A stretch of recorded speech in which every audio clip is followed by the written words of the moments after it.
It's a real scandal that UNICEF should be playing politics in this way, when it is meant to be looking after people in the poorest, the most deprived countries in the world, where people are starving, where there are famines and where there are civil wars, and they make cheap political points of this kind, giving, I think, £25,000 to one council.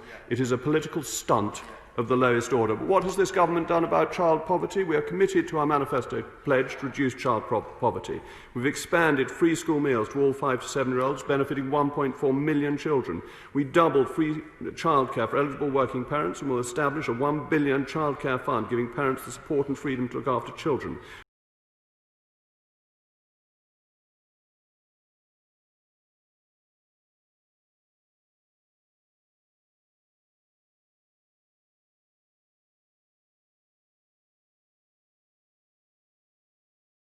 This is a United Kingdom government broadcast, available only to members of Parliament and other officials with Level 5 clearance and above. Please stand by for important information. This is a United Kingdom government broadcast, available only to members of Parliament and other officials with Level 5 clearance and above. Please stand by for important information. This meeting has been called to avoid a potential PR catastrophe. A video clip of Leader of the House of Commons, Jacob Rees-Mogg, saying UNICEF helping impoverished children is a political stunt, has been released online, and there is a massive wave of negativity towards the government and its handling of child poverty. Various MPs will soon receive emails alerting them of their roles in cleaning up our image and reinforcing the message that we are dealing with poverty. Jacob Rees-Mogg has been banned from appearing on television to clear his name, as he will likely make the situation worse. All MPs are banned from appearing on Good Morning Britain, as Piers Morgan's interviewing style will damage our reputation. We also have word that a major protest is to begin in London about child poverty. Our job is to discourage these protests, insist we are fixing child poverty, and avoid making them worse. As of now, the use of force against protesters is unauthorized. The Prime Minister will address the public about child poverty in his next statement to the public. This concludes the broadcast. Good day to you all.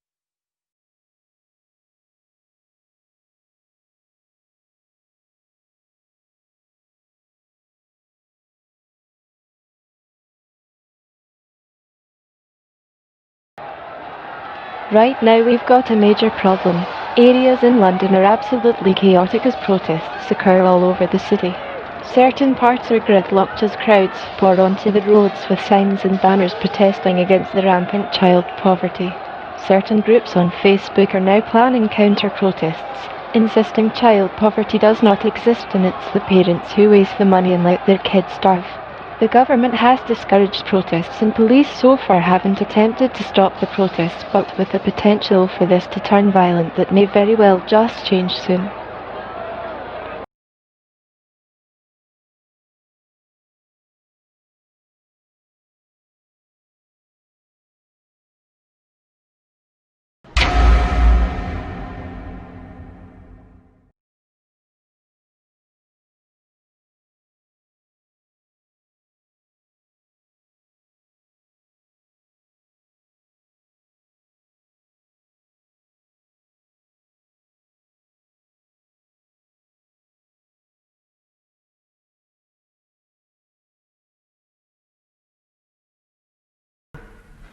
And I could not be clearer that I want to see the violent minority responsible arrested and brought to justice. It really is getting out of hand here. Protests have turned to outright riots as both sides clash in the streets. Police are now intervening to prevent the chaos, but they simply don't have the manpower. London has been under such austerity over the years, and police funding cuts have meant there is less police than ever, and they simply cannot contain the mass rioting. Things are truly turning sour here, and it's only a matter of time before things become truly bloody. This is an emergency government meeting. Only those with a maximum clearance level are able to take part in this meeting. Please stand by for this emergency government meeting. This is an emergency government meeting. Only those with a maximum clearance level are able to take part in this meeting. Please stand by for this emergency government meeting. This is an emergency government meeting. The protests are taking a turn for the worst, with violence between protesters and police in certain areas. A lack of police manpower means we are unable to properly contain the violence. However, the military is now being drafted in to prevent the situation leading to major damage to government life, property, or our reputation. We have word that the Prime Minister has given the green light to Operation Obelisk. Obelisk will commence within the next 24 hours. MPs should steer clear of public areas. For the next week, MPs should go dark and avoid public attention. You will not be aware of what Operation Obelisk is. However, once the operation commences, you will understand why you have been advised to avoid being in the public eye. This meeting has concluded. Have a nice day. I'm in a part of London that feels like it's in an alternate universe. There's no chaos, no destruction, just compassion. Protesters here are peaceful, and there hasn't been a whisper of violence in days in these parts. This is quite a contrast to the rest of London and many other cities where protests have turned to riots as people's anger over the government's lack of care boils over. Not here. No, not here. Purely peaceful.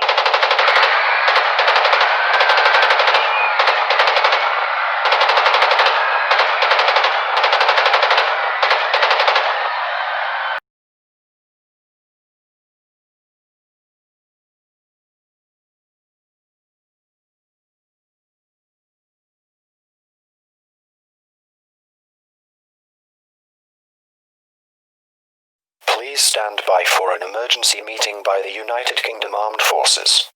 Please stand by for an emergency meeting by the United Kingdom Armed Forces. This is an emergency meeting by the United Kingdom Armed Forces for high-ranking military officials. Operation Obelisk was a government plan to silence protesters and rioters. Rioters are criminals and should be prosecuted, not executed. It was their lack of funding that has resulted in them being forced to kill rioters. Additionally, peaceful protesters were gunned down in cold blood. This is what we will not stand for. The military officers who carried out this act will be taken into custody. Their orders came from the government and they did not operate with approval from their commanding officers. The cold-blooded murder of peaceful protesters proves how despicable this government is. They have starved the public, made them poorer, and when they show their frustration they are silenced. The British Armed Forces will move to remove the current government from office, with force if necessary. We have contacts within the BBC itself. We will use this to our advantage in order to dethrone this government and prevent the injustice that continues under their reign. Which is artificial. We always try to effect a natural mating if we possibly can. We believe that's the right way to go, and last year our natural matings, we did 94% of our matings were natural.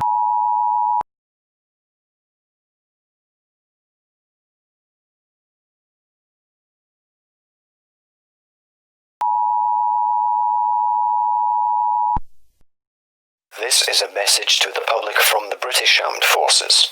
This is not a message of oppression, more a message of liberation. The government enacted Operation Obelisk, involving the murder of thousands of rioters and more specifically, the cold-blooded slaughter of peaceful protesters.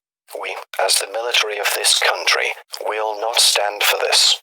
We cannot support leaders who silence their own citizens. We have deserted the government. They have made requests for us to patrol other cities and silence more protests, but we have refused. We as the citizens of Britain must stand up. We propose that on Christmas Day, the day of togetherness, hope, and optimism, that we stand together and fight to remove this oppressive, corrupt group of leaders from power. They are few, and we are many. If we join to fight for every child left to starve, every family left poor, every man, woman and child made to suffer because those that govern us care more about lining their pockets over ensuring their citizens don't die of starvation. Christmas Day will be the day Britain stands up and fights for what we believe in. Will you join us and fight, or will you continue to accept the disgusting actions of our leaders? We will see you all on Christmas Day.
This is an emergency warning broadcast by the BBC. As requested by the British Armed Forces who hijacked this channel a few days ago, there has been a mass gathering in London, aiming to topple the government which they deem to be allowing people in this country to suffer. The armed forces are also in London and are launching assaults on Parliament and on Downing Street. Police have also joined in the fight, and those that have chosen to remain loyal to the government are outnumbered 10-1. The government has released a statement, saying, as citizens of this country, you are to stay in your homes and avoid the disgusting thugs that line the streets of London. They care not for this country. They only want violence and chaos. They will be prosecuted and face the full force of the law. Abide by the law, be good citizens, and do not join the chaos. This is an emergency warning from ITV. Rioting and violence have ensued in London. The British Armed Forces hijacked BBC One transmissions a few days ago, trying to stir up support for the plan to remove government officials from office. This has been successful, with an estimated 10 million people in London, causing chaos and looking to destroy government property. Gunfights have broken out between the armed forces and the few that have remained loyal to the government, but the armed forces have a massive numerical advantage. Parliament will soon be overwhelmed and Downing Street will likely follow suit. Some government officials have attempted to flee the city and have been caught by rioters, resulting in violent and brutal deaths. Chants of "We want Boris" have been heard outside Downing Street. We urge you to avoid going out into central London as chaos has ensued and it could result in injury or even death. With the large military and civilian presence in London at the moment, it seems inevitable that the government will be toppled. This is an emergency warning from Channel 4. Rioters have now breached 10 Downing Street and the building has now been swarmed as they search for the Prime Minister. Parliament is also close to being breached. You are advised to steer clear of London as the sheer chaos will pose a threat to your safety. Fleeing government ministers are being headhunted and many have been captured and publicly executed. The vehicle of Jacob Rees-Mogg has been located 5 miles west of Heathrow Airport and is currently being perused by armed civilians in their own vehicles. Boris Johnson is believed to still be in Downing Street as he was reported to have dismissed claims that a major uprising could occur in London, saying poor people couldn't organise a birthday party, let alone an uprising. He may or may not have been found. We are now receiving reports that Parliament is now on